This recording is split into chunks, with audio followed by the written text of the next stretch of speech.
dnešného videa. Toto video bude konkrétne druhá časť našej novej série, kde ochutnávame rôzne zaujímavé produkty.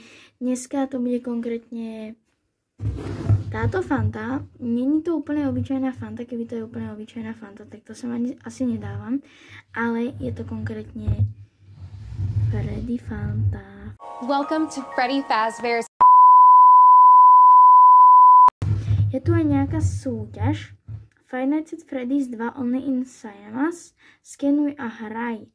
Vôbec neviem, čo by sme mohli vyhrať. Je to proste obyčajná Fanta, takže hodnotíme si aj chuť a skúsime aj tú súťaž. Takže ideme na to.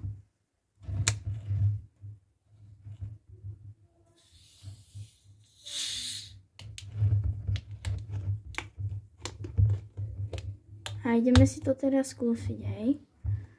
Uvidíme.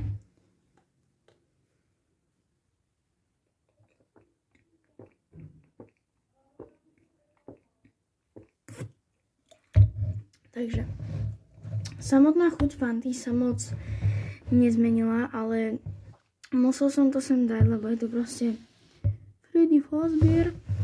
No, takže som to sem proste dal. Ja Fantu milujem, je to moje najľúbenejšie také sladké pitie, čo si tak väčšinou kúpem. Keď pomeranč nemám úplne rád, ale mega mi to chutí. A čo k tomu môžem povedať, je to dosť chutné. Fanta proste je za mňa Big Boss. Ja napríklad neznášam Coca-Colu. Napíšte do komentárov, či máte radšej Coca-Colu alebo Fantu. Lebo chcem vedieť, že neviem, ja si myslím, že väčšina ľudí má radšej tú Coca-Colu ako Fantu, aj keď ja si myslím, Fanta mne chutí proste viac. Ja vždycky, keď si dám Coca-Colu, tak si ju dám len preto, lebo mňa neviem zle. Vždycky dávam čo najmenej, lebo mi to proste nechutí. Takže ja tomuto pitiu určite dávam 9 z 10. V minulom dieli sme mali Moondrink a ten Moondrink bol dosť dobrý. Sorry, že stále riešim ten Moondrink, ale tá Fanta je mega dobrá a nemám na niečo vypichnúť. A bol to konkrétne Moondrink jablko, ten aloe vera jablko. Bolo to dosť dobré, ale ja neviem, ako Fanta je asi viac nezdravšia. To bolo dosť dobré, bolo to pitie, ale mal som teda aj ten originál, bolo to lepšie, ale vráťme sa teda k tej Fante. Konečne! Tá Fanta je sama o sebe strašne dobrá. Nie ani nejaké strašné zloženie, vážne sa mi toto nechce čítať.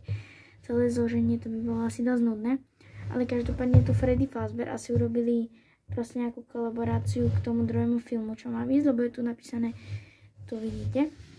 Neviem, či to úplne vidíte. A vidíte to. Five Nights at Freddy's 2 Only in Cinemas. Dúfam, že to správne čítam. A treba tam naskenovať QR kód a je tam napísané skenuj a hraj. Bohužiaľ som zistil, že na to, aby som ten QR kód, keď som ho naskenoval, tak mi tam proste ukázalo aplikáciu, ktorú si myslím stiahnuť a až potom by som si tam nejaké veci uplatňoval, takže sorry, ale kašlem na to.